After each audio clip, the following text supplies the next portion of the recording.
They said it had eyes like embers, teeth too many for a wolf. It came from the trees, and what it left behind was silence. Not fear, something colder. A quiet that clung to skin and breath. Between mountains and mist, a beast began to hunt what God had made, and the faithful of Gévaudan, they prayed louder each night. But the prayers didn't echo back. Only the howls did.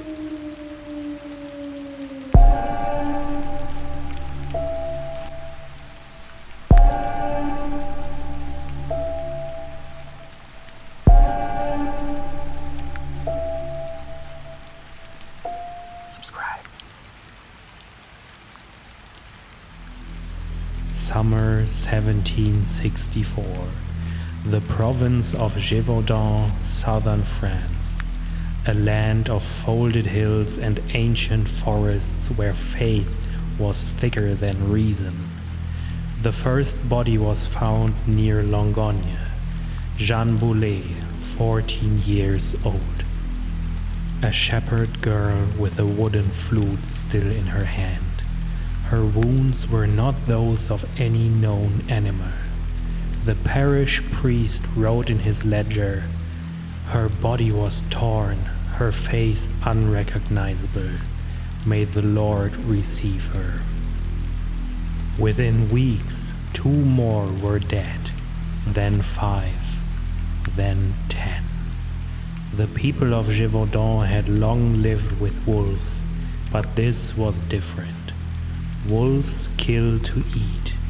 This thing killed to linger. Hunters examined the tracks. Deep, uneven, wide as a man's palm. "Not a wolf," said Captain Duhamel of the Dragoons. "Something larger, something trained." Rumors grew like rot. A lion escaped from a noble's menagerie. A madman in fur, a punishment sent by God. At night, the bells of Saint-Flour tolled not for a mass, but for a warning. The king's officers arrived from Versailles. Orders were given. The beast was to be hunted and displayed. France could not be seen to fear a myth, but Gévaudan had already begun to believe in one. By winter 1764, the killings spread beyond valleys and fields. Children vanished from doorsteps.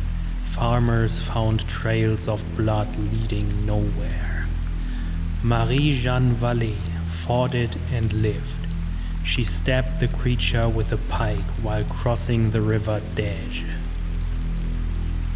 "It rose on 2 legs," she told the priest, "and its breath smelled of iron." The villagers began calling her the Maid of Gévaudan, but courage could not stop the pattern. The beast struck every 9 days, almost ritualistic. Captain Duhamel's soldiers fired upon shadows for months. Some claimed to wound it. Others heard it scream like a man. Priests spoke of damnation. They said the devil walked on 4 paws in the forests of Margeride. In the villages of La Bessère and Polac, processions were held with relics and crosses. The air reeked of incense and fear.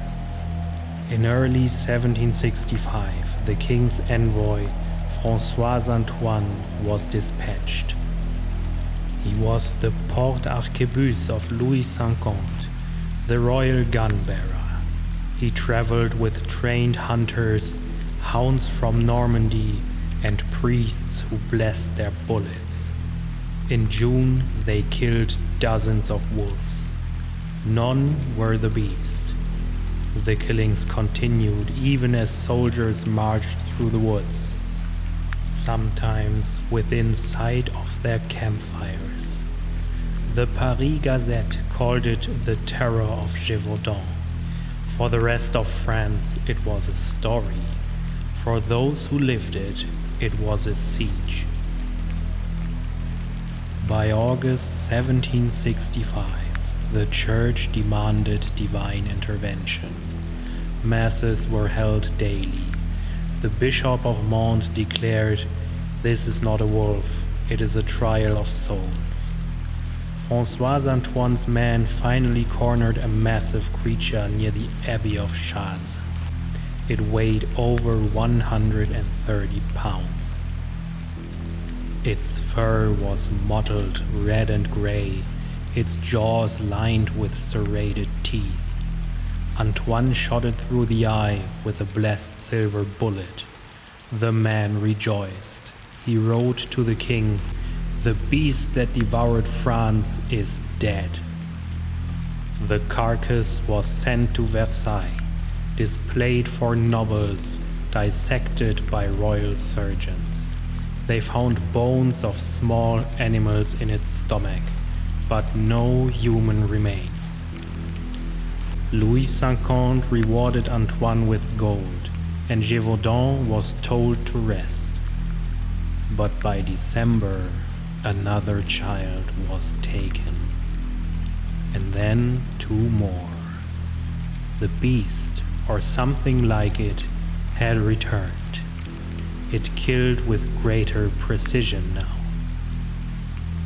Some believed it had learned man's patterns, their traps, their pride. A letter survives from Abbé Pocher, a local priest. "I have buried 87 souls. The beast walks as though it mocks our faith." By the summer of 1767, the people had stopped counting. Somewhere beyond the village of Sauguet, a farmer named Jean Chastel loaded his musket with bullets he had melted during Mass. He read from the book of Psalms, then waited among the trees. When the beast appeared, he did not run. Witnesses said it watched him, as if it recognized him. He fired once. The body fell without sound. The creature's corpse was examined for days. Its size was monstrous, its skull heavy, its jaw disfigured. Naturalists describe it as a cross between a wolf and a mastiff, with claws longer than any known species. The king's taxidermist noted its chest bears signs of armor or human dressing. The rumor spread that the beast had been trained. Some accused Jean Chastel himself, that he had raised it, perhaps with his sons, to terrorize the countryside, a cruel hoax born of resentment toward the crown. Others whispered of nobles who kept wild beasts for sport. One such name, Jean-François Charles de Morangy, appeared in local gossip, a man known for hunting games of blood. Still others believed it was a hyena, imported from Marseille, escaped from a traveling menagerie. But no one could explain how such a creature survived 3 winters in the mountains of Lozère. The church claimed victory. The beast was paraded through villages. Children touched its fur for protection. Then the body was buried in secret under orders from Versailles. Some say to hide the shame of superstition, others to conceal the human hand behind the terror. The land healed, but the legend did not. Between 1764 and 1767, more than 100 people were killed. Most were women and children. Their names remain carved into parish stones, fading with the moss. To this day, no one knows what the beast of Gévaudan truly was. A wolf, a monster, a man. In the quiet of the Lozère forests, old hunters still tell of prints too large for nature, of howls that echo where no wind moves. In 1889, Abbé Pourchère wrote the definitive chronicle of the events.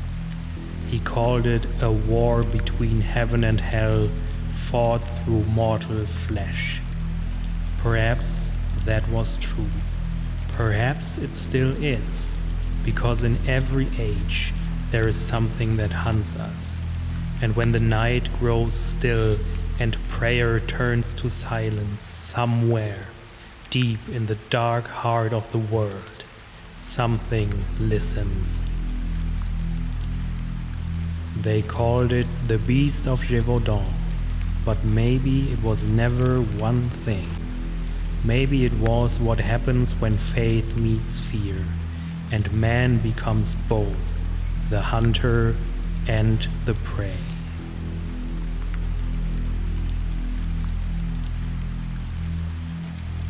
Like and subscribe.